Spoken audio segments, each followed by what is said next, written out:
everybody. Evan Abrams here, coming at you with some pro tips in After Effects. Hope you're enjoying your day with us here on Adobe Live. Get at us in the chat if you see anything that is confusing or strange. Ooh, confusing and strange for me. Got audio coming out of places. Oh, Evan, get it together. Usually these things are longer. Anyway, like I say, I'm Evan Abrams. We're going to get into some cool stuff in After Effects. We're going to be importing objects natively, 3D objects into After Effects. So today, all about 3D object import inside of After Effects. We're going to spend half an hour doing two things with it. One, we're going to do a little product demo, orbiting around, getting cool angles on stuff type of thing with a model that has been scanned in. So we're going to bring in the model. We're going to orbit around it. We're going to be talking a lot about, I'm going to say, camera control, getting things at the right angle, setting up an environment for the thing to be in. The second thing we're going to do, thing number two, we're going to be doing a little room tour. So this is sort of the opposite. So the camera will be inside of an environment, or think of it like a model that is large enough to be inside. So that's what we're going to be doing. And we'll be touring around and we'll talk about some of the different camera moves, camera thoughts that you have to have while you're in there and how these two situations really differ. I've chosen these two ideas for a few good reasons. One, it's pretty easy to get models of this type if you want to play around and make some of your own. Thing number two, these are pretty common uses for 3D and combining them with text and effects and all sorts of stuff. So hopefully these are some good ideas that are going to come in. So thanks everyone in the chat for jumping in there. Barbara, Clever, Devlin, Robert, how are you too? And Umacorn, hello. Oliver, what's going on? And yeah, if you're over on YouTube, if you're over on Behance, get at us in the chat, see what's going on. But without further ado, let us create, using the 3D object importer inside of After Effects, we're going to create some product demos, spinning around some stuff. Let's do it. Here's the screen. Hopefully people can hear me all right. Let me know if it's any different. But here's what we're doing. We've got this beautiful cache-pot from museum in France. We're going to get an angle on a feature. Ooh, look at that. That's a nice feature. And then we're going to move to another feature. Ooh, that's another nice feature. We could look at that and describe what it is. Ooh, hold on. I'm going to zoom out a little bit so we can really enjoy the whole frame. And then, oh, we're going to look over here. That's another great feature, just like that. And then finally, we'll wrap it up with something like that. So we're going to talk about these types of moves, how we do them, how we work with them, and let's get into it. Step one, you want to make a composition. A lot of this stuff is not particularly important. You want this to be the width and height of what you're going to be exporting. And the duration, at least as long as you want to send out into the world. Frame rate, usually we want something pretty high, 24, 30, something like that. But in your 3D renderer, we're going to be using the advanced 3D feature over here. Now this is going to allow us to bring in 3D models and materials in the, what is it, GTLF type of mode, GLBs as well. If you're using the After Effects beta, then you will have access to .obj imports as well. So those are coming to you. But 3D models and materials, but a lot of things are disabled. But don't worry about that. We're going to be sticking with the 3D stuff for this. So we create the composition. You import your objects, your 3D objects, just like you would import anything else. You double click in the space, you go and grab the GLTF file, you hit open, and that'll pull it in. Now in the case of GLTFs, you can see that this has brought in a folder, the things in that scene folder, the textures have been brought in as well, and this is the actual GLTF file right there. So that's the thing that we want. We drag that down onto our timeline. It's going to plomp it out here. It's already got a cool lighting situation. And the first time that you bring 3D models out there, you're going to see this dialog box show up. This is the 3D models, this is the model settings, and you can change your object scale. You can come into the advanced and you can be more specific about the scale. And in particular, you really want to make sure that your unit models, your model units are correct. So if this thing is assumed to be using centimeters, use centimeters. If it's assumed to be meters, the difference is it's now 100 times larger. So centimeters is what we're assuming. And you basically dial in the object scale to be the correct size that is going to make sense. Now, we're going to talk about this more when we get into the other project as well, but you want this to be normal. So if you know that this particular pot is 100 centimeters in diameter, then you want to make sure that that is represented in the 3D world, and that when you bring it in here, you're also representing it that way. Just so that when you use like a 50 millimeter camera, 24 millimeter camera type presets in here, or those focal lengths, it's going to look normal. You want it to look expected. I should stop using the word normal. Expected is what we want. So you can also flip the axis if you have to. All of this is all about getting the model to behave the way we expect it to. So I'm just going to hit OK, and you can see down here on the timeline that this is 3D. It must be 3D. It's locked into the 3D box down here. If your composition wasn't already in the advanced 3D mode, it'll be switched into it. And this is, let me just pull up, I've got the source on this thing. I got the receipts for where this thing comes from. This is from Sketchfab, and this is a scan from Museum, and we can use it thanks to CC attribution. So just remember, this is where it comes from. But look how many triangles, look how many vertices this thing has. It's a lot. It's a high number of vertices. 750,000 triangles. That's a high number. Now, of course, After Effects is going to do a pretty good job of modeling that. See, I can rotate it around. Not a lot of fuss doing that. But if you find things are going slow, take us into Draft 3D mode. It's going to be really nice and easy and seamless, and we can lock down our movements in Draft 3D. Now, first thing you're going to notice, why is the bounding box of this thing so weird, Evan? This is not a square. Well, that is because generally when things are photo scanned, which this was at a museum, taking thousands of little pictures all the way around it, and then stitching that together into the geometry using the power of, I want to say robots, that's going to generate a mesh, and the mesh might not particularly be aligned with the universe. So you could make use of this axis here, move and orbit and stuff, but I like to just make a new null, and we are going to just bring this null basically sort of down to where the floor on this thing is, and we are going to just parent, after making this 3D, parent this thing to that thing, and then I'll be able to manipulate this around using that new axis. So totally up to you if you want to do that type of thing. It can be really helpful if you bring in models, they don't appear to have the right axis, just parent them to something else, and then that null will be our anchor. That'll be what we want. So let's work with that, and let's get this thing moving and grooving and doing it. If you want to move the model itself, pretty easy. Calling up position, Shift R, I'm going to call up rotation. You can twirl into these attributes if you want, right over here, but it cleans things up a little just to grab the position, and R for rotation. We'll bring that up. So I'm going to just have this thing tossed up into the air. So let's do that. Let's have the position change, and let's have some of the rotational values on this thing change. I'm going to keyframe the orientation. Think of this like a little crash course in our 3D stuff on here. So orientation is how this thing is particularly oriented in the world. And then rotation will be down to sort of rotating around on that axis. So you can see that we can do a little spin on that axis if we want.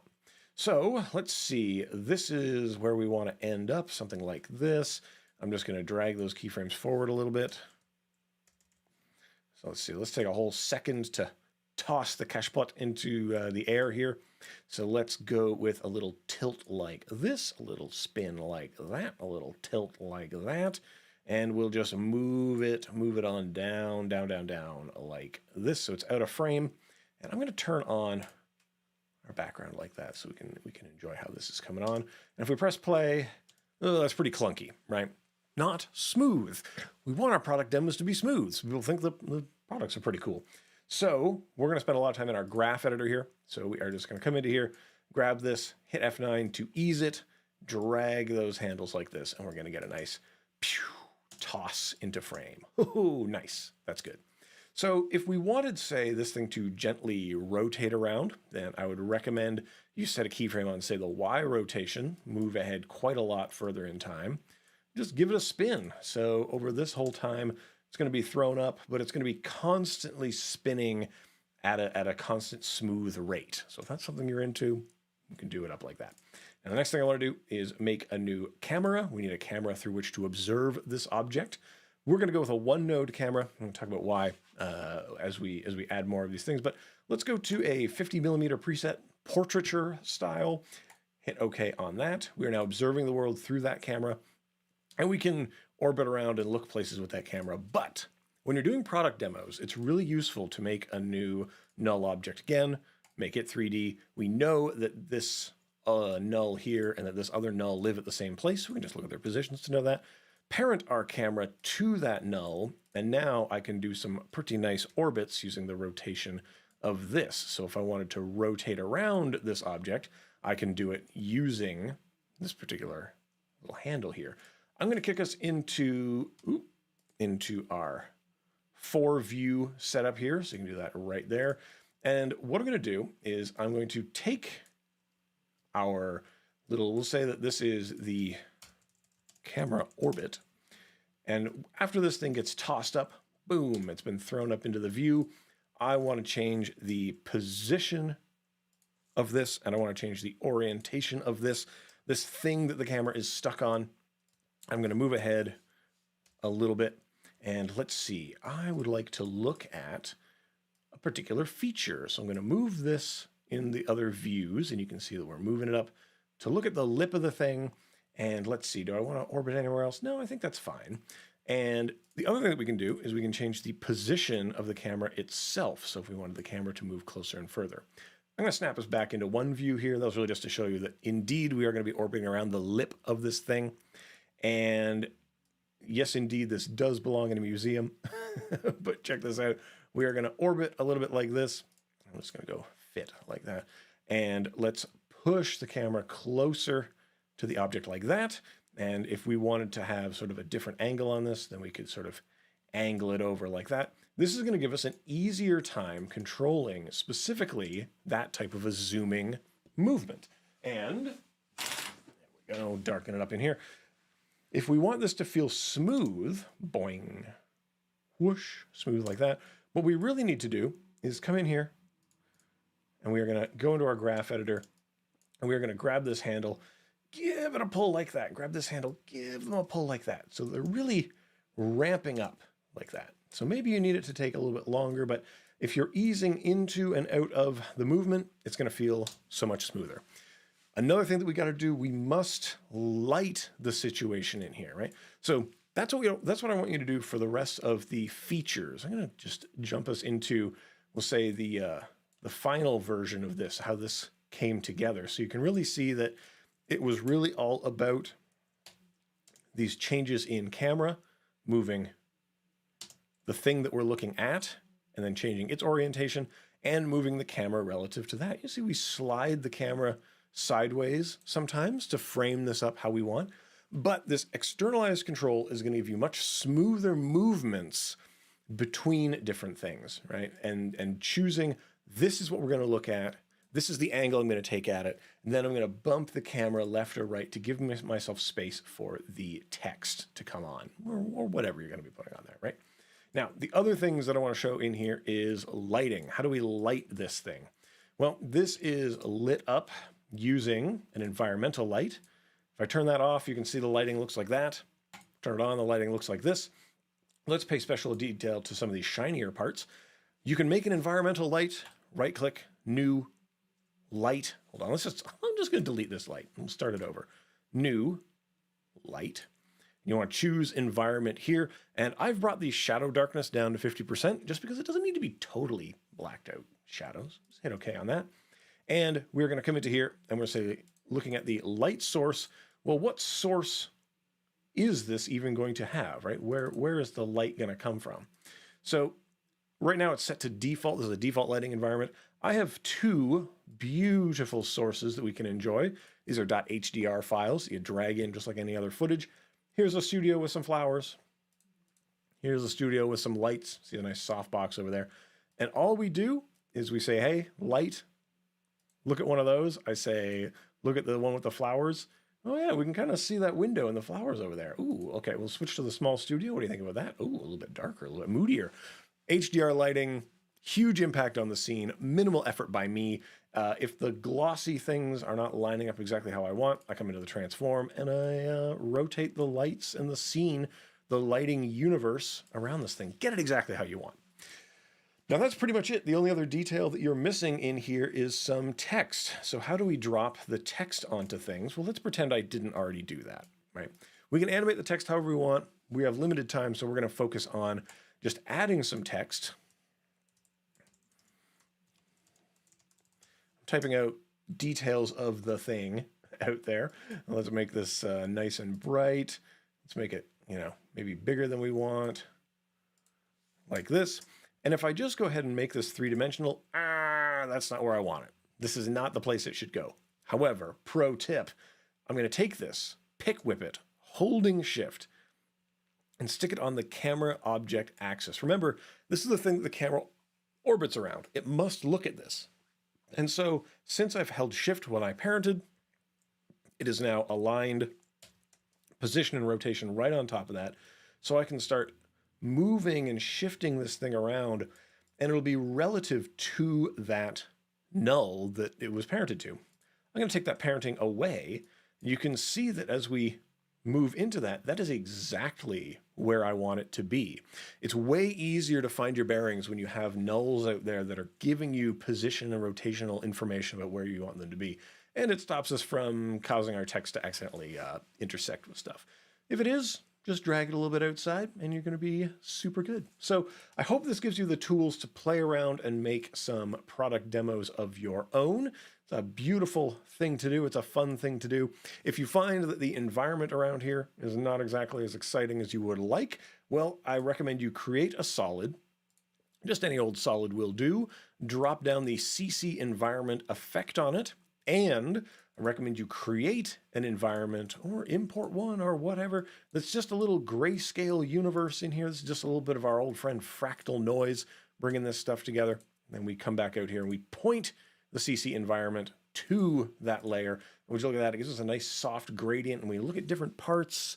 That kind of background changes just a little bit, just enough that we know that we're looking at different places, right? That's all that you really want with this type of thing is, am I looking up? Am I looking down? Am I looking somewhere else? That's what you want to do. So CC environment is your friend for that. A little fractal noise, a little CC environment. You're going to be having a good time. Project number 2. All right. Thing number 2 that I promised we would do is that we are going to take a little tour of a room. Now, I've downloaded a couple of those.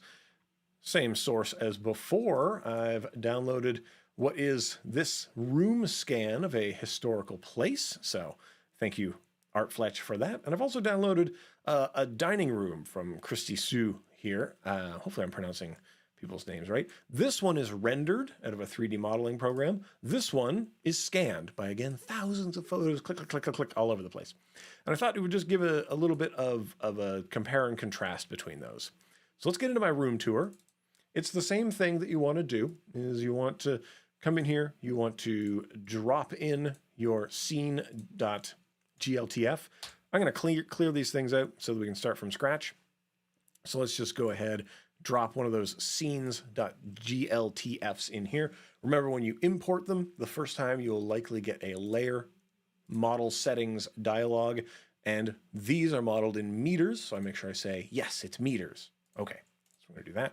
I'm going to make a new camera to go into this space. And you know what? Let's not use the rendered one. Let's use the photo captured one, just so you can get a sense of that. Ooh, it's the first time I've used it. Let's see, do it in meters. And you can see where it's at. It's above our camera. So I'm going to cycle C through the camera controls. Let's try to push into the room. Ooh, yes, we're in the room now. But we often run into an issue when trying to look around, right? Things are looking pretty tight in here. So the first thing you got to remember is usually when we're doing inside photography, we are probably not using the 50mm lens. Maybe we throw on the 24. And you can see the impact that has immediately on how we're experiencing this environment. The other thing you probably want to do is make sure that you are using a one node camera. This is a camera that is controlled using position and orientation values instead of a position and a point of interest.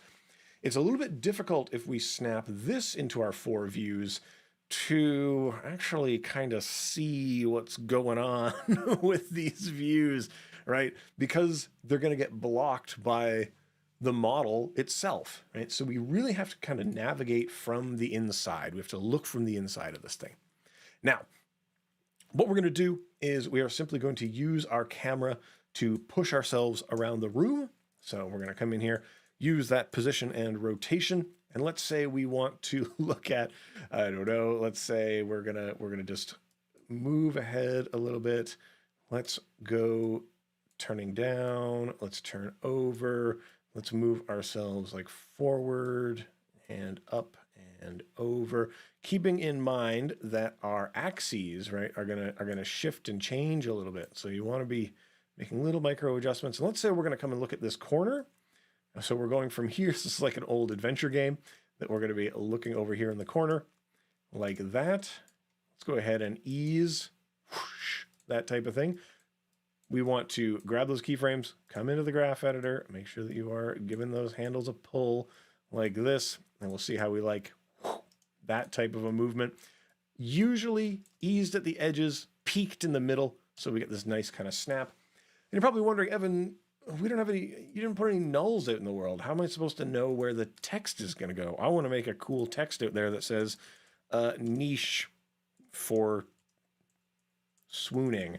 I'm assuming this is what people did in the olden times, is they sat in this niche and read poetry and stuff like that. Probably not. This is a pretty dour place to be doing that. I think this is a tower for storing salt. The point is, we want to put this text in the right place. When I make it 3D, it goes to its position, sort of default. It would default to like 96540, right? That's nowhere near where we're looking. So what I'm going to do is hold down Shift and parent it to the camera. So we know that it has now been locked to where the camera is. Call up its position again, and I'm going to tweak the Z here, which pushes it forward. And you can see where it's starting to intersect with objects. Oh, that's excellent. We're getting a real sense of where this is in the world. So if I wanted to put this niche for swooning right there, and now I turn that parenting off, parenting is no longer happening. So now we push into that niche for swooning right there. Oliver, you're right. These are probably arrow slits for firing at our enemies, but I like to think they're for looking out for our friends out in the world, so you can stare down at them and see what they're gossiping about. So here we're pivoting into this thing. We know it's in the right place because we have been able to use our 3D tools. A few other tips for these, getting things exactly where you want them, is you most likely will want to change the way you move it. So we could move it in local axis mode. Now, local axis mode means that this little device here, this gizmo, is relative to this layer. You can switch into view axis mode. Sorry, view axis mode is this one. So it's relative to the camera. So you see where this other angle, but this gizmo is remaining exactly the same relative to the camera. So it's a little bit easier for us to move this around, and the controls are saying, well, what's left and right based on where we're seeing it. And then you can switch into world axis mode, which means irrespective of where this thing is and how this thing is, if you know that you want to get this to a certain number, then this gizmo is now aligned to the world of the thing. So these tools up here are really helpful for getting this into the right place. But remember, you can always just parent text to the camera. You know it's stuck there if you held down Shift and then use Z to push it away from the camera. It'll just get you better acclimated to the universe. So I know we're coming into the end of it, but I want to thank you for being here. This is a little crash course in things you can make with the 3D object import, the new true 3D features inside of After Effects. Grab yourself some GLTFs, some GLBs, get out there, get your hands on those things, grab some Creative Commons licensed stuff that is free for you to experiment with. Just make sure you attribute it to the source when you can, and play around with the tools, import it, get that dialog box here. Get comfortable with saying, what size is the model? How did we measure it? What is it really like, right? Get that dialed in how you want. And then experiment moving around with it. So here we moved the camera kind of independently, swimming through the space, woo, fun like that. And then in a product demo situation, we were pivoting around various nulls, taking us to different places, being relative to those with the camera in terms of its rotation and our distance to those nulls, helping us point out features on stuff. And I hope that that will be very useful to you. They could be real things. They could be renders of things. As long as they are a three-dimensional thing, we can orbit around them, have some fun, light them in different ways, grab yourself some .hdr, HDRs, high definition radiance files. It's because the white points are, you know what, we don't need to get into that. The point is they're useful for lighting because they are filled with a lot of luminance data, and that will help you light your scenes. Kind of brings me to the end of the stuff that I've got for you here today. Thanks for being with us. I hope this is really useful and helpful in terms of playing around with these new features in After Effects. The team worked so hard to get these in. They've been in development for a long time. I'm so excited for people to play around with them and make cool stuff.